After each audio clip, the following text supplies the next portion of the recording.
ওম শান্তি 20 ছেপ্টেম্বৰ 2020 প্ৰাতঃ মুৰলী অব্যক্ত বাপদাদা ৰিভাইজ তাৰিখ 25/3/1986 আজিৰ শীৰ্ষক বাক্য সংগম যুগ পবিত্ৰ জীৱনৰ যুগ। আজি বাপদাদাই সকলো স্বৰাজ্য অধিকাৰী অলৌকিক ৰাজ্য সভাক চাই আছে হওক। প্ৰত্যেক শ্ৰেষ্ঠ আত্মাৰ ওপৰত লাইটৰ মুকুট জিলিকি থকা দেখি আছে হওক। এই ৰাজ্য সভাই পবিত্ৰ সভা।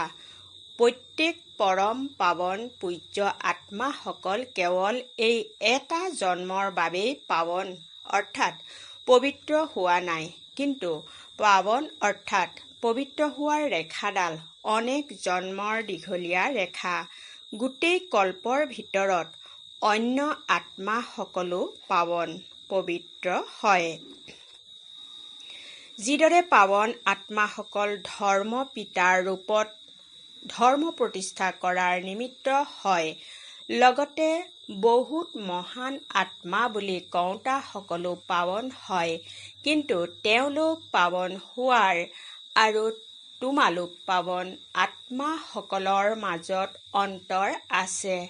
তোমালোকৰ পাৱন হোৱাৰ সাধন অতি সহজ, কোনো পৰিশ্ৰম নাই, কিয়নো পিতাৰ পৰা তোমালোক আত্মাসকলে সুখ শান্তি আৰু পবিত্ৰতাৰ উত্তৰাধিকাৰ সহজেই প্ৰাপ্ত কৰা।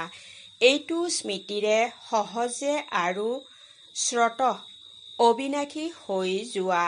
জগতৰ লোকসকল পাৱন হয় কিন্তু পৰিশ্ৰম কৰি, আৰু তোমালোকে 21 জন্মৰ বাবে উত্তৰাধিকাৰৰ ৰূপত পবিত্ৰতা প্ৰাপ্ত নকৰে। বাবাই কৈছে তেওঁলোকে 21 জন্মৰ বাবে উত্তৰাধিকাৰ ৰূপত পবিত্ৰতা প্ৰাপ্ত নকৰে। আজিৰ দিনটো জগতৰ হিচাপত হোলীৰ দিন বুলি কোৱা হয়। তেওঁলোকে হোলী পালন কৰে। হোলী অৰ্থাৎ পবিত্ৰতা। আৰু তোমালোকে নিজেই পৰমাত্ম ৰঙেৰে ৰাঙলী হোৱা, হোলী আত্মা হৈ যোৱা। উদযাপন অলপ সময়ৰ বাবে কৰা হয়, তেনেকুৱা স্বৰূপ জীৱনৰ বাবে হ'বলগীয়া হয়। তেওঁলোকে দিৱস পালন কৰে আৰু তোমালোকে পবিত্ৰ জীৱন গঢ়ি তোলা। এই সংগম যুগ পবিত্ৰ জীৱনৰ যুগ হয়। গতিকে ৰঙেৰে ৰাঙলী হলা অৰ্থাৎ অবিনাশী ৰং লাগি গ'ল, যিটো আঁতৰোৱাৰ আৱশ্যক নাই। সদা কালৰ বাবে পিতাৰ সমান হৈ গলা। সংগম যুগত নিৰাকাৰ পিতাৰ সমান কৰ্মাতীত নিৰাকাৰী স্থিতিৰ অনুভৱ কৰা আৰু 21 জন্ম ব্ৰহ্মা পিতাৰ সমান সৰ্বগুণ সম্পন্ন সম্পূৰ্ণ নিৰ্বিকাৰী শ্ৰেষ্ঠ জীৱনৰ সমান অনুভৱ কৰা। গতিকে তোমালোকৰ হোলী হ'ল সংগৰ ৰঙেৰে পিতাৰ সমান হোৱা। এনেকুৱা দৃঢ় ৰং হওক যাতে পিতাৰ সমান কৰি তোলে। এনেকুৱা হোলী জগতত কোনোবাই খেলেনে? পিতাৰ সমান হোৱাৰ হোলী খেলিবলৈ আহে। কিমান ভিন্ন ভিন্ন ৰং পিতাৰ দ্বাৰা প্ৰত্যেক আত্মাতেই অবিনাশী ৰূপত লাগি যায়। জ্ঞানৰ ৰং, স্মৃতিৰ ৰং, অনেক শক্তিসমূহৰ ৰং, গুণসমূহৰ ৰং, শ্ৰেষ্ঠ দৃষ্টি, শ্ৰেষ্ঠ বৃত্তি, শ্ৰেষ্ঠ ভাৱনা, শ্ৰেষ্ঠ কামনা স্বতঃ সদাকালৰ বাবে হৈ যাওক। এই আত্মিক ৰং কিমান সহজেই লাগি যায়। হোলী হৈ গলা অৰ্থাৎ হোলী পালন কৰিলা। তেওঁলোকে হোলী উদযাপন কৰে। যেনেকুৱা গুণ তেনেকুৱা ৰূপ হৈ যায়। সেই সময়ত যদি কোনোবাই তেওঁলোকৰ ফটো উলিয়ায় তেন্তে কেনেকুৱা লাগিব? তেওঁলোকে হোলী উদযাপন কৰি কি হৈ যায়, আৰু তোমালোকে যেতিয়া হোলী পালন কৰা তেতিয়া ফৰিস্তা তথা দেৱতা হৈ যোৱা। হওঁতে সকলো তোমালোকৰেই স্মাৰক, কিন্তু আধ্যাত্মিক শক্তি নোহোৱাৰ কাৰণে আধ্যাত্মিক ৰূপত পালন কৰিব নোৱাৰে। বাহ্যমুখী হোৱাৰ কাৰণে বাহ্যমুখী ৰূপতে পালন কৰি থাকে। তোমালোকৰ যথাৰ্থ ৰূপত মংগল মিলন উদযাপন কৰিব লাগে। হোলীৰ বিশেষত্ব হৈছে জ্বলোৱা, তাৰ পাছত পালন কৰা আৰু তাৰ পাছত মংগল মিলন কৰা। এই তিনিওটি বিশেষত্বৰে স্মাৰক বনোৱা আছে কিয়নো তোমালোক সকলোৱে হোলী হোৱাৰ বাবে প্ৰথমে পুৰণি সংস্কাৰ পুৰণি স্মৃতিসমূহ সকলো যোগ অগ্নিৰে জ্বলালা, সেইবাবে সংগৰ ৰঙেৰে হোলী উদযাপন কৰিলা, অৰ্থাৎ পিতাৰ সমান সংগৰ ৰং লগালা। যেতিয়া পিতাৰ সংগৰ ৰং লাগি যায় তেতিয়া সকলো আত্মাৰ প্ৰতি বিশ্বৰ সকলো আত্মাই পৰমাত্ম পৰিয়াল হৈ যায়। পৰমাত্ম পৰিয়াল হোৱাৰ কাৰণে প্ৰত্যেক আত্মাৰ প্ৰতি শুভকামনা স্বতঃ স্বাভাৱিক সংস্কাৰ হৈ যায়। সেইবাবে সদায় ইজনে সিজনৰ মংগল বাবাই কৈছে ইজনে সিজনৰ লগত মংগল মিলন উদযাপন কৰি থাকে। লাগিলে কোনোবা শত্ৰু হওক আসুৰিক সংস্কাৰৰ হওক, কিন্তু এই আত্মিক মংগল মিলনৰ দ্বাৰা তেওঁলোকৰ ওপৰতো পৰমাত্ম ৰং নিশ্চয় ছটিয়াই দিয়া। কোনোবা যদি তোমালোকৰ ওচৰত আহে তেন্তে কি কৰিবা? সকলোকে আঁকোৱালি ল'বা, অৰ্থাৎ শ্ৰেষ্ঠ আত্মা বুলি ভাবি আঁকোৱালি ল'বা। এয়া পিতাৰ সন্তান। এই স্নেহৰ মিলনে, শুভ ভাৱনাৰ মিলনে সেই আত্মাসকলকো পুৰণি কথা পাহৰাই দিয়ে। তেওঁলোকো উৎসাহত আহি যায়। সেইবাবে উৎসৱৰ ৰূপত স্মাৰক বনাই লৈছে। গতিকে পিতাৰ লগত হোলী উদযাপন কৰা, অৰ্থাৎ অবিনাশী আত্মিক ৰঙত পিতাৰ সমান হোৱা। তেওঁলোকতো দোষী হৈ থাকে, সেইবাবে আনন্দ উদযাপন কৰিবৰ বাবে এই দিনটি ৰাখিছে। আৰু তোমালোকেতো সদায় আনন্দত নাচি গাই মনোৰঞ্জন কৰি থাকা। যিসকল বেছিকৈ বিবুদ্ধিত পৰে যে কি হ'ল, কিয় হ'ল, কেনেকৈ হ'ল, তেওঁলোক আনন্দিত হৈ থাকিব নোৱাৰে। তোমালোক ত্ৰিকালদৰ্শী হৈ গলা, তেন্তে কি, কিয়, কেনেকৈ এই সংকল্প উদয় হ'ব নোৱাৰে, কিয়নো তিনিও কালকে জানা। কিয় হ'ল? জানা যে কাকত অৰ্থাৎ পৰিস্থিতি হয় আগবাঢ়িবৰ বাবে। কিয় হ'ল? একো নতুন নহয়। গতিকে কিয় হ'ল এইটো প্ৰশ্নই উদয় নহয়।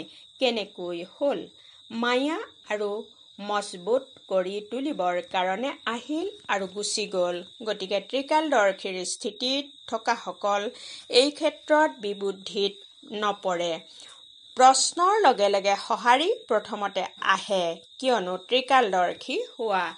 নাম ত্ৰিকালদৰ্শী আৰু বৰ্তমানকো যদি নাজানে কিয় হ'ল, কেনেকৈ হ'ল, তেন্তে তেওঁ ত্ৰিকালদৰ্শী বুলি কেনেকৈ কোৱা হ'ব? অনেকবাৰ বিজয়ী হৈছা আৰু হবাও। অতীত আৰু ভৱিষ্যতকো জানা যে আমি ব্ৰাহ্মণৰ পৰা ফৰিস্তা, ফৰিস্তাৰ পৰা দেৱতা হ'বলৈ গৈ আছো। আজি আৰু কালিৰ কথা। প্ৰশ্ন সমাপ্ত হৈ জ্যোতিচিহ্ন লাগি যায়। হোলীৰ অৰ্থই হৈছে হো-লী। যি হৈ গ'ল সেয়া হৈ গ'ল। এনেকৈ বিন্দু লগাব জানা নহয়? এয়াও হোলীৰ অৰ্থ। জ্বলোৱাৰ হোলীও আহে, ৰং লগোৱাৰ হোলীও আহে আৰু বিন্দু লগোৱাৰ হোলীও আহে। মংগল মিলন উদযাপন কৰাৰ হোলী আহে। চাৰিওটি প্ৰকাৰৰ হোলী আহে নহয়। যদি এটি প্ৰকাৰো কম হয় তেন্তে লাইটৰ মুকুট দৃষ্টি থাকিব নে? অৰ্থাৎ দৃষ্টি নাথাকিব, খুলি পৰি থাকিব। মুকুট টান নহ'লে পৰি থাকে নহয়। চাৰিওটি প্ৰকাৰৰে হোলী পালন কৰাৰ ক্ষেত্ৰত কৃতকাৰ্য হৈছানে? যিহেতু পিতাৰ সমান হ'ব লাগে, তেন্তে পিতা সম্পন্নও আৰু সম্পূৰ্ণও হয়। শতাংশৰ হিচাপত স্থিতি কেতিয়ালৈ? যাৰ প্ৰতি স্নেহ থাকে তেন্তে স্নেহীৰ সমান হ'বলৈ কঠিন নালাগে। যদি পিতাৰ সদায় স্নেহী হোৱা তেন্তে সদায় সমান কিয় নোহোৱা? সহজ নহয় জানো? বাৰু, সকলো সদায় পবিত্ৰ আৰু আনন্দিত হৈ থাকোঁতা পবিত্ৰ সংঘসকলক উচ্চতকৈও উচ্চ পিতাৰ সমান পবিত্ৰ হোৱাৰ অবিনাশী শুভেচ্ছা জনাই আছোঁ। সদায় পিতাৰ সমান হোৱাৰ, সদায় পবিত্ৰ যুগত আনন্দোৎসৱ পালন কৰাৰ শুভেচ্ছা জনাই আছোঁ। সদায় পবিত্ৰ সংঘ হৈ জ্ঞান ৰত্নেৰে সম্পন্ন হোৱাৰ বাবে শুভেচ্ছা জনাই আছোঁ। সকলো ৰঙেৰে ৰাঙলী হোৱা, পূজ্য আত্মা হোৱাৰ বাবে শুভেচ্ছা জনাই আছোঁ। শুভেচ্ছাও আছে আৰু স্নেহপূৰ্ণ স্মৰণো সদায় আছে। আৰু সেৱাধাৰী পিতাৰ মালিক সন্তানসকলৰ প্ৰতি নমস্কাৰো সদায় আছে। তেন্তে স্নেহপূৰ্ণ স্মৰণ আৰু নমস্কাৰ। আজি মালয়েছিয়াৰ দৌল আছে। দক্ষিণ পূব সকলোৱে এনেকৈ ভাবানে যে আমি ক'ত ক'ত সিঁচৰিত হৈ গৈছিলোঁ? পৰমাত্ম পৰিয়ালৰ জাহাজৰ পৰা নামি ক'ত ক'ত চুকে কোণে গুচি গৈছিলোঁ? সংসাৰ সাগৰত হেৰাই গৈছিলা কিয়নো দাপৰৰ পৰা আত্মিক বোমাৰ সলনি শৰীৰ বোধৰ বোমা লাগিল। ৰাৱণে বোমা লগাই দিলে, গতিকে জাহাজ ভাঙি গ'ল। পৰমাত্ম পৰিয়ালৰ জাহাজ ভাঙি গ'ল আৰু ক'ত ক'ত গুচি গলা? য'তেই আশ্ৰয় পালা। ডুবিব ধৰাজনে য'তেই আশ্ৰয় পায় তাকে লৈ লয় নহয়? তোমালোক সকলোৱেও যি ধৰ্মৰে যি দেশৰে অলপ আশ্ৰয় পালা তালৈ গুচি গলা। কিন্তু সংস্কাৰটো সেয়াই আছে। সেইবাবে অন্য ধৰ্মলৈ গৈও নিজৰ বাস্তৱিক ধৰ্মৰ পৰিচয় পোৱাৰ বাবে আহি উপস্থিত হৈ গলা। গোটেই বিশ্বতেই সিঁচৰিত হৈ গৈছিলা। এই বিচ্ছিন্ন হোৱাটো কল্যাণকাৰী হ'ল যে অনেক আত্মাসকলক এজনে উলিয়াই অনাৰ কাৰ্য কৰিলে। বিশ্বত পৰমাত্ম পৰিয়ালৰ পৰিচয় দিয়াৰ বাবে কল্যাণকাৰী হৈ গলা। সকলোৱে যদি ভাৰততে থাকিলেহেঁতেন তেন্তে বিশ্বত সেৱা কেনেকৈ হ'লহেঁতেন? সেইবাবে চুকে কোণে সিঁচৰিত হৈ গলা। সকলো মুখ্য ধৰ্মত কোনোবা নহয় কোনোবা গুচি গৈছে।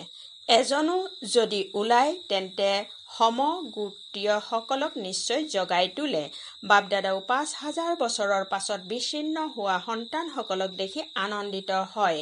তোমালোকো আনন্দিত হোৱা নহয়? আহিতো গলা, লগতো পালা। মালয়েছিয়াৰ কোনো VIP এতিয়ালৈকে অহা নাই? সেৱাৰ লক্ষ্যৰে তেওঁলোককো নিমিত্ত কৰা হয়। সেৱাৰ তীব্ৰ গতিৰ নিমিত্ত হৈ যায়, সেইবাবে তেওঁলোকক আগত ৰাখিবলগীয়া হয়। পিতাৰ কাৰণেতো তেওঁলোকেই শ্ৰেষ্ঠ আত্মা।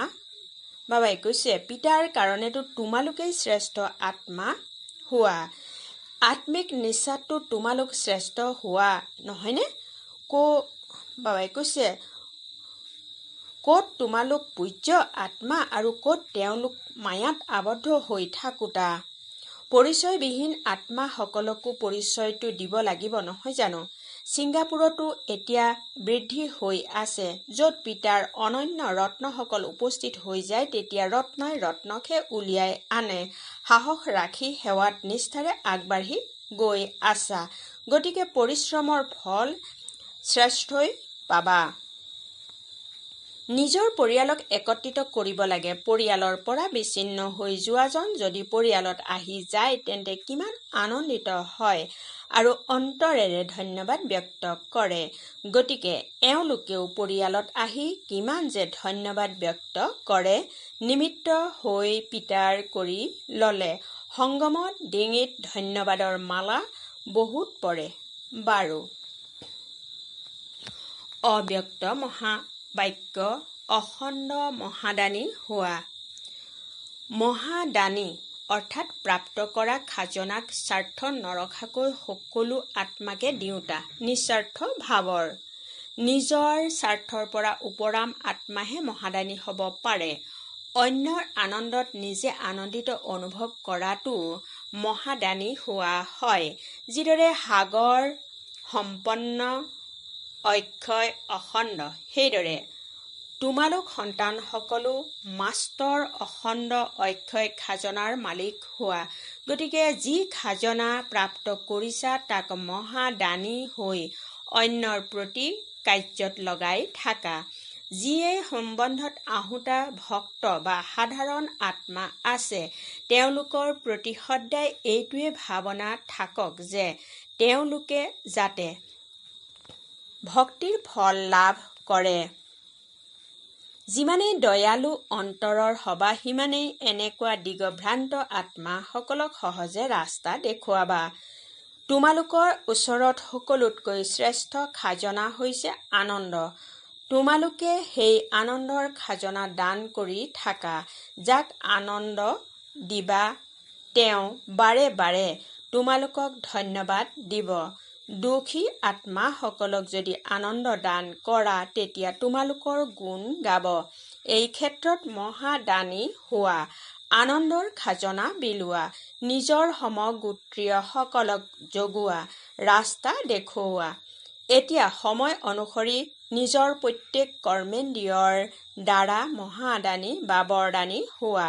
মস্তকৰ দ্বাৰা সকলোকে স্বস্বৰূপৰ স্মৃতি দিয়া।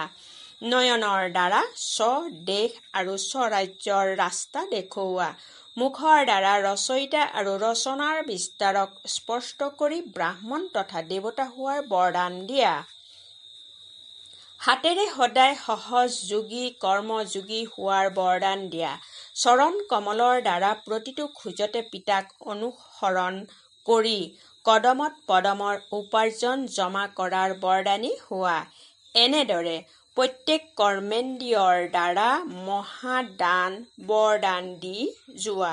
মাষ্টৰ দাতা হৈ পৰিস্থিতিসমূহক পৰিৱৰ্তন কৰাৰ, দুৰ্বলক শক্তিশালী কৰি তোলাৰ, বায়ুমণ্ডল বা বৃত্তিক নিজৰ শক্তিসমূহৰ দ্বাৰা পৰিৱৰ্তন কৰাৰ, সদায় নিজক কল্যাণৰ অৰ্থে দায়িত্বশীল আত্মা বুলি ভাবি প্ৰতিটো কথাত সহযোগ বা শক্তিৰ মহাদান বা বৰদান দিয়াৰ সংকল্প কৰা। মই দিব লাগে, মই কৰিব লাগে, মই সলনি হ'ব লাগে, মই নম্ৰ হ'ব লাগে। এনেকৈ যিয়ে কৰে তেওঁৱেই অৰ্জুন অৰ্থাৎ দাতা ভাৱৰ বিশেষত্বক ধাৰণ কৰা। এতিয়া প্ৰত্যেক আত্মাৰ প্ৰতি বিশেষ অনুভৱী মূৰ্ত হৈ বিশেষ অনুভৱৰ খনি হৈ অনুভৱী মূৰ্ত কৰি তোলাৰ মহাদান কৰা। যাৰ দ্বাৰা প্ৰত্যেক আত্মাই অনুভৱৰ আধাৰত অংগদৰ সমান হৈ যাব। চলি আছো, কৰি আছো, শুনি আছো, শুনাই আছো, এনেকুৱা নহয়, কিন্তু অনুভৱৰ খাজনা পাই গলো। এনেকৈ গীত গাই আনন্দৰ দোলনাত ডুলি থাকক। তোমালোক সন্তানসকলে যিয়েই খাজনা পিতাৰ দ্বাৰা প্ৰাপ্ত কৰিছা তাক বিলাই থাকা, অৰ্থাৎ মহাদানী হোৱা। সদায় কোনোবা আহিলে যাতে তোমালোকৰ ভঁৰালৰ পৰা খালী হাতে নাযায়। তোমালোক সকলো বহুকালৰ সংগী আৰু বহুকালৰ ৰাজ্য অধিকাৰী হোৱা। গতিকে অন্তিমৰ দুৰ্বল আত্মাসকলক মহাদানী বৰদানী হৈ অনুভৱৰ দান আৰু পুণ্য কৰা। এই পুণ্যই আধা কল্পৰ বাবে তোমালোকক পূজনীয় আৰু গায়নযোগ্য কৰি তুলিব। তোমালোক সকলো জ্ঞানৰ খাজনাৰে সম্পন্ন ধনৰ দেৱী হোৱা। যেতিয়াৰ পৰা ব্ৰাহ্মণ হৈছা তেতিয়াৰ পৰা জন্মসিদ্ধ অধিকাৰৰ ৰূপত জ্ঞানৰ শক্তিসমূহৰ খাজনা প্ৰাপ্ত কৰিছা। এই খাজনাসমূহক নিজৰ প্ৰতি আৰু অন্যৰ প্ৰতি ব্যৱহাৰ কৰা, তেতিয়া আনন্দ বাঢ়িব। এই ক্ষেত্ৰত মহাদানী হোৱা। মহাদানী অৰ্থাৎ সদায় অখণ্ড ভঁৰাল চলি থাকক। ঈশ্বৰীয় সেৱাৰ সকলোতকৈ শ্ৰেষ্ঠ পুণ্য আছে পবিত্ৰতাৰ দান দিয়া। পবিত্ৰ হোৱা আৰু পবিত্ৰ কৰি তোলা মানেই পুণ্য আত্মা হোৱা, কিয়নো কোনো আত্মাক আত্মাঘাত মহাপাপৰ পৰা ৰক্ষা কৰা। অপবিত্ৰতা আত্মঘাত হয়। পবিত্ৰতা হৈছে জীৱন দান। পবিত্ৰ হোৱা আৰু পবিত্ৰ কৰি তোলা, এয়াই মহাদান কৰি পুণ্য আত্মা হোৱা। মহাদানী অৰ্থাৎ একেবাৰে নিৰ্বল, হতাশ, অসমৰ্থ আত্মাক অতিৰিক্ত বল প্ৰদান কৰি আত্মিক দয়াশীল হোৱা। মহাদানী অৰ্থাৎ একেবাৰে আশাহীন অৱস্থাতো আশাৰ সঞ্চাৰ কৰা। গতিকে মাষ্টৰ ৰচয়িতা হৈ প্ৰাপ্ত হোৱা শক্তিসমূহক আৰু প্ৰাপ্ত হোৱা জ্ঞান, গুণ তথা সকলো খাজনাক অন্যৰ প্ৰতি মহাদানী হৈ দি যোৱা। দান সদায় একেবাৰে দুখীয়াক দিয়া হয়, আশ্ৰয়হীনক আশ্ৰয় দিয়া হয়। গতিকে প্ৰজাৰ প্ৰতি মহাদানী আৰু অন্তত ভক্ত আত্মাসকলৰ প্ৰতি মহাদানী হোৱা। ব্ৰাহ্মণ পৰস্পৰ ইজন সিজনৰ প্ৰতি মহাদানী নহয়, সেয়াতো পৰস্পৰ সহযোগী, সংগী হোৱা, ভাই ভাই হোৱা আৰু সমপৰ্যায়ৰ পুৰুষাৰ্থী হোৱা, তেওঁলোকক সহযোগ দিয়া। ভাল বাৰু। আজিৰ বৰদান: শক্তিশালী বৃত্তিৰ দ্বাৰা মনেৰে সেৱা কৰোঁতা বিশ্ব কল্যাণকাৰী হোৱা। বহলাই এনেদৰে কোৱা হৈছে: বিশ্বৰ পীড়িত আত্মাসকলক ৰাস্তা দেখুৱাবৰ বাবে সাক্ষাৎ পিতাৰ সমান প্ৰকাশকুঞ্জ, শক্তিকুঞ্জ হোৱা। লক্ষ্য ৰাখা যে প্ৰত্যেক আত্মাক কিবা নহয় কিবা দিব লাগে, লাগিলে মুক্তি দিয়া নাইবা জীৱন মুক্তি দিয়া। সকলোৰে প্ৰতি মহাদানী আৰু বৰদানী হোৱা। এতিয়া নিজৰ নিজৰ স্থানৰ সেৱাটো কৰা, কিন্তু এটি স্থানতে থাকি মনৰ শক্তিৰ দ্বাৰা বায়ুমণ্ডল প্ৰকম্পনৰ দ্বাৰা বিশ্ব সেৱা কৰা। এনেকুৱা শক্তিশালী বৃত্তি গঢ়ি তোলা, যাৰ দ্বাৰা বায়ুমণ্ডল তৈয়াৰ হয়, তেতিয়া বিশ্ব কল্যাণকাৰী আত্মা বুলি কোৱা হ'ব। শ্লোগান: অশৰীৰী ভাৱৰ ব্যায়াম আৰু ব্যৰ্থ সংকল্পৰূপী ভোজনৰ নিয়মেৰে নিজক শক্তিশালী কৰি তোলা। ওম শান্তি।